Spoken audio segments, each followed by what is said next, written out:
Welcome to me and you tarot Hindi. Okay, आज का हमारा टॉपिक है अभी इस वक्त कोई आपके बारे में क्या सोच रहा है।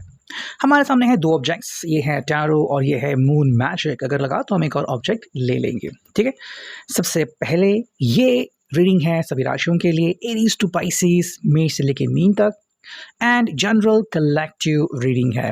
ठीक है, सो किसी के साथ कुछ बातें, किसी के साथ बहुत सारी बातें कनेक्ट कर सकती हैं, रेजोनेट हो सकती है। बाकी tarot is a tool of guidance, लेकिन चॉइसेस हमेशा आपकी खुद की होती है, ये ध्यान में रखिए। ओके, चलो करते हैं रीडिंग की शुरुआत। हरे कृष्णा, ओम शांति। चलो करते हैं कार्ड्स की शफलिंग, देखते हैं हमें क्या रीडिंग मिलता है। Okay, let's see. पहला कार्ड जो मिला है वो है 6 of pentacles, taurus, Virgo, Capricorn. Okay, second card जो मिला है वो है द हाई प्रीस्टेस। चलो काफ़ी सही बात। थर्ड कार्ड जो मिला है हमें वो है द हायरोफेंट।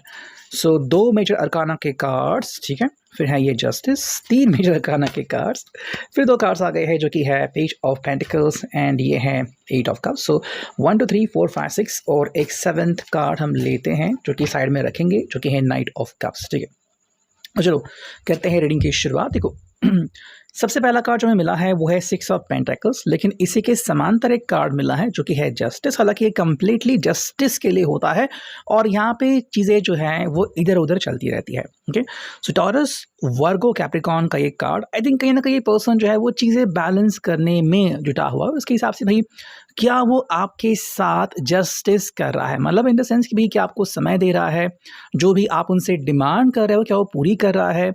मतलब अगर आप कहें कि is he a good lover या फिर is she a good lover, ठीक है, तो वो बात यहाँ पे आ रही है। सेकंड जो बात है कि भाई जो भी आप कह रहे हो कि भाई कि क्या ये बहुत जज्बाती हो गए हैं या फिर ये बहुत प्रैक्टिकल हो गए या फिर इन सब के बीच का ये रास्ता निकालते हैं। मतलब कुछ लोग जो होते हैं वो पूरी तरीके से अपनी जॉब के ऊपर फोकस रहते हैं, कोई जो होता है वो सिर्फ अपने रिश्ते के ऊपर फोकस रहता है। तो क्या ये पर्सन सभी तरफ ध्यान दे रहा है?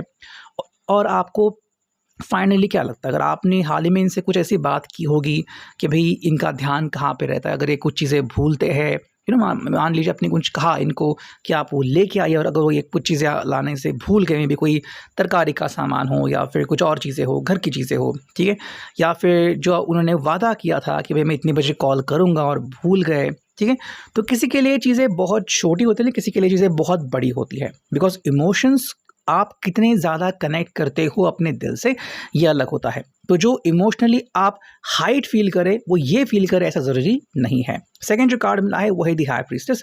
तो देखो इनके हिसाब से अगर हम देखें तो ये आपको मतलब ऐसा व्यक्ति मानता है जो कि आप चिल्लाता नहीं है, जो कि शांत है, जो कभी सवाल नहीं उठाता, जो कभी क्वेश्चन नहीं करता। आई थिंक ये इनके सामने जो आपकी फिगर है, आपकी जो इमेज है वो ऐसे है कि आप मतलब एक कहते हैं ना कि एक बहुत ही सिंपल पर्सन, सिंपल लेकिन एलिगेंट, एक ऐसा व्यक्ति जिनको कोई छू नहीं सकता, जिनसे कोई विदाउट देयर परमिशन बात नहीं कर सकता। तो अगर आपको लगता है कुछ ऐसे लोग हैं मटर गश्ती करने वाले, तो हाँ, ये उनके ध्यान में नहीं आते जब वो आपके बारे में सोचते हो। इनके लिए आप मतलब एक ऐसा व्यक्ति हो कि आप सबसे हट के हो। अगर रास्ते पे आप चल रहे हो तो इनके लिए सिर्फ आप दिखोगे और सारी दुनिया साइड में चली जाएगी। ठीक है, तो ये आपको कुछ ऐसा एहसास दिलाते या फिर ऐसा कुछ सोचते हैं आपके बारे में। हालांकि जो नेक्स्ट कार्ड है वो है द हायरोफेंट और उसके साथ आ गया है जस्टिस। देखो हायरोफेंट यहाँ पे आ गए तो कहीं ना कहीं ये पर्सन जो है वो सोचता है कि भाई क्या ये एक्चुअली में आपसे उतनी मोहब्बत करता है जो कि वो बोलते हैं। हाँ, ये सवाल आ सकता है मे बी आपके मन में और इनके मन में भी कि भाई क्या ये जज्बाती बहुत होते हैं और सिर्फ कहते हैं। कुछ लोग जैसे कि होता है कि जिनके बस कहने की बातें होती है कि मैं चांद तारे तोड़ के लाऊंगा, लिटरली क्या वो इतना समय आपको देते हैं?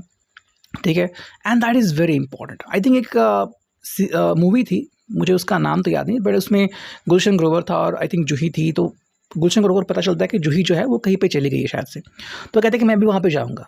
ओके, तो एक्चुअली वन साइडेड था अट्रैक्शन आप कहे, बट कि वो उसके लिए चलो भाई वहाँ चली गई तो मैं वहाँ पे चले जाऊँगा। तो ये जो था उनमें कि भाई आई विल डू एनीथिंग। ठीक है, तो इस तरह का अगर हम देखें तो क्या ये एक्चुअली में ऐसा कर रहे हैं या फिर नहीं, and it is about the future. थोड़ा सा फ्यूचर के भी बारे में सोच रहे हैं। और अगर अबाउट परफेक्शन या फिर बैलेंस इन रिलेशनशिप, तो क्या ऐसा हो रहा है? सेकंड, यहाँ पे कमिटमेंट आती है और यहाँ पे दो चीज़ें हो सकती हैं।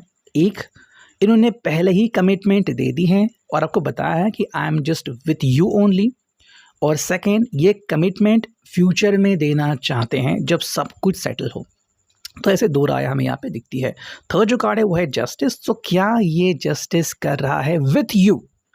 अब मेरे हिसाब से यहाँ पे रिश्ता नहीं आता बल्कि विथ यू आता है, बिकॉज कई बार क्या आता है ना कि किसी के हिसाब से मान लो अगर कोई थर्ड पर्सन है, आपका कोई फ्रेंड है, आपके कोई रिश्तेदार, आपकी फैमिली है, अगर वो कहते हैं कि हाँ भाई तुम एक अच्छे कपल दिख तो रहे हो, दिस इज़ द आउटर, मतलब बाहर से में भी दिख रहे कि चलो भाई अच्छे कपल है, बट रियल में क्या होता है, आपके बीच कितनी ज़्यादा मुलाकातें होती हैं, कितनी बार आप एक दूसरे से बातें करते हो, या फिर रिलैक्स फील करते हो या नहीं, या फिर बहुत ज़्यादा स्ट्रेस में होते हो, ये आप ही जान सकते हो, कोई दूसरा जान नहीं सकता। तो वो बातें यहाँ पे जाननी काफ़ी इंपॉर्टेंट है कि क्या जस्टिस लिटरली हो रहा है आपके साथ। अगर आप इनसे सवाल पूछ रहे हो, या फिर अगर आपको लग रहा है कि ये पर्सन फिलहाल ध्यान नहीं दे रहा है, या फिर इनको अगर किसी एक्स का मैसेज आ गया था, या फिर ये अपने किसी और प्रोजेक्ट में बिजी है, अपने किसी फ्रेंड के साथ बिजी है, ड्रिंक्स करते हैं, आपको अगर ये अच्छा नहीं लगता, सवाल आता है कि क्या ये आपके साथ जस्टिस कर रहा है, तो शायद ये जो बात है वो सिर्फ 2 दिन पुरानी, 1 से 2 हफ्ते पुरानी, या 1 से 2 महीने पुराने भी हो सकती है, जो अभी भी उनके दिमाग में चल रही है कि आप क्या मानते हो या फिर आप क्या जानते हो कि लिटरली ये पर्सन आपके साथ जस्टिस कर भी रहा है या नहीं। तो ये आपका एक पॉइंट ऑफ व्यू जानना चाहते हैं अपने ही माइंड से, ठीक है। नेक्स्ट है पेज ऑफ पेंटिकल्स, और यहाँ पे है देखो 8 ऑफ कप्स। देखो यहाँ पे 2 चीज़ें आती हैं। फर्स्ट कि क्या ये आपका मन बहलाने की कोशिश करेंगे, तो हाँ, यहाँ पे जवाब तो आ सकता है कि हाँ, yes the person could try, but again यहाँ पे है पेज, प्रिपरेशन है, ये कम्प्लीटली उसके लिए रेडी नहीं है।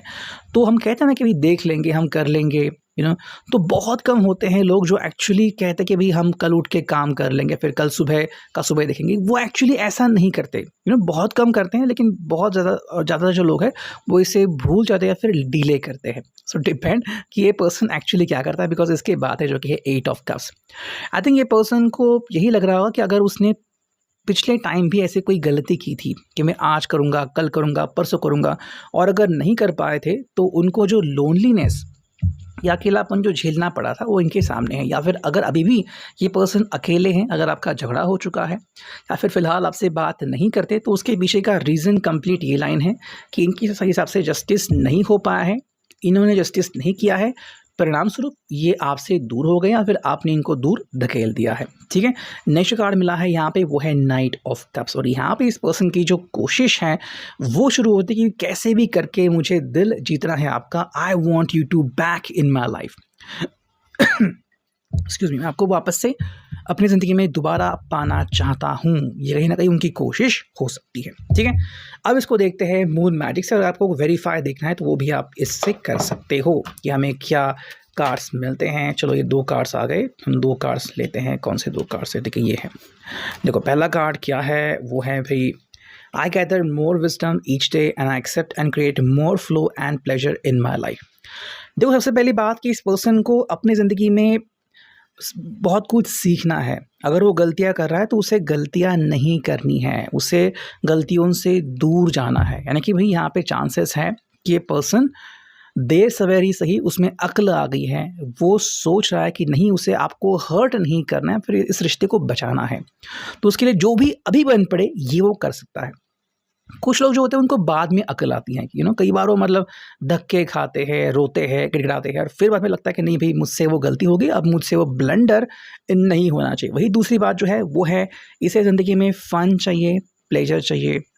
तो हाँ देखो यहाँ पे 2 बातें आती हैं। फर्स्ट, ये कोशिश ज़रूर करेगा आपको ज़िंदगी में वापस पाने के लिए, या फिर अगर इनसे कोई गलती हुई भी है और सुधरने लायक है, या फिर बस 2 दिन की बात है और अब वापस से आपके बीच मुलाकातें शुरू हो जाएंगे, तो हाँ ये चाहेगा कि अब ऐसी गलती ना हो, ज़िंदगी में आप दोनों के बीच का जो प्यार है वो यूँ ही बढ़ता रहे। सो फर्स्ट थिंग, इनको या तो पता है कि आप इनको एक और चांस दे ही दोगे, और सेकेंडली इनको लगता है कि अब ये ज़िंदगी में ना ऐसी गलती नहीं करेंगे, बट गलती करेंगे या नहीं ये तो उनके ऊपर डिपेंड है कि कैसे वो फिर रिएक्ट करते हैं, ठीक है।